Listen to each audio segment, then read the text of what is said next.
Hi, Dominic here from Century 21, the Paramount Group. It has been a while in between videos. I do apologise, but everyone's been busy, life gets in the way.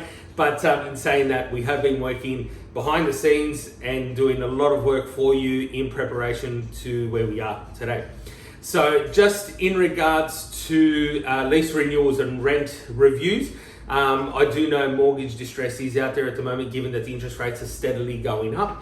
And they will continue to rise as well. So things I need you to keep in mind are that you can't increase rents in a fixed term period. If your tenant is in a fixed lease, you can't do so. And you can only do one rent increase in a 12-month period. So sometimes or most of the time, it doesn't coincide with the lease period. So we're finding that tenants that were given a rent increase, let's say the 1st of April 2022, but their lease actually expires the 1st of December of 2022, we're having to overlap. So what we're doing is renewing the tenant's lease at the current rate and then providing them with a rent increase notice, which is 60 days after the fixed lease term. So it'll be 60 days after the 1st of December that your rent increase would kick into the new lease, just to make it legal and to be compliant with the regulation and the Act to state that we can only do one rent increase in a 12-month period, and rent increases in a fixed term period cannot be done. If your tenant is in a periodic lease, it's simply 60 days notice and the new amount will kick in after that.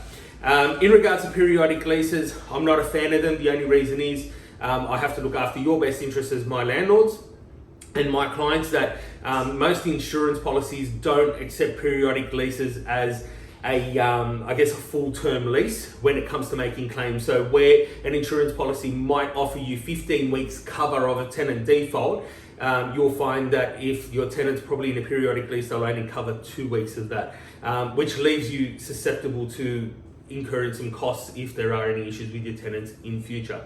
So we want to just mitigate all that risk and make sure that the tenants are in a lease and rent increases flow on accordingly. If your tenant refuses to sign a lease, which they have the right to do, they don't have to enter into a lease and can stay on a periodic lease, then it's your decision if you wish to terminate or run that risk of keeping a periodic lease. Like I said, I'm not a fan of periodic leases, but I work as instructed by you.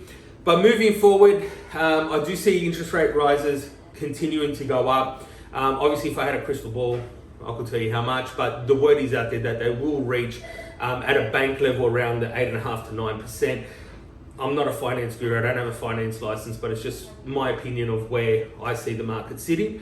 Where do I see rent prices? I do see steady increases in the market depending on where your property is. I'm noticing a lot of increases in and around the our Gregory Hills area, Camden, Leppington and Denham Court. I'm noticing that it's plateauing around the Glenfield, Ingleburn, Campbelltown sort of regions. Obviously, apartments are going to be a lot harder to lease out in this market because it is going to be flooded. When the news reports that rents are increasing, please keep in mind that they really only analyse properties that are based in inner west, eastern, northern beaches, where they've got people lining up at open homes saying there's a property shortage. I can guarantee you we do not have a property shortage here in our southwest corridor area. We actually have the opposite, where there's more property than tenants, and tenants still have that choice. So it is a little bit harder for us to lease properties, but with the strategies we've got in place here, you don't have a problem. We've got your best interest at heart always. But I just want you to keep open-minded about the news. And I have received calls, but Dom, there's property shortages everywhere. There's not. It's certain areas, and I wish the news would actually stop saying that and focus on territories rather than rental market as a whole. But give me a call anytime if you want updates on how your suburb's going. Or if you just want to know what your property is worth in today's market as well from a sales perspective, we can have our sales team give you a good appraisal on your property. You might have equity in there to refinance and move to buy another property, because cash is going to be king very shortly, where unfortunately there's going to be a lot of distressed mortgages and properties coming up on the market, and you want to be ready to pounce and possibly increase your portfolio. So we're here to help you achieve that and increase your portfolio as well. And also maximize the current portfolio that you got. So we want to give you the maximum return at all times. That's what we do. So if you do need any further information, call call me anytime, 0450 877 481 or 4655 4488. I'll speak to you soon, and thanks for your time.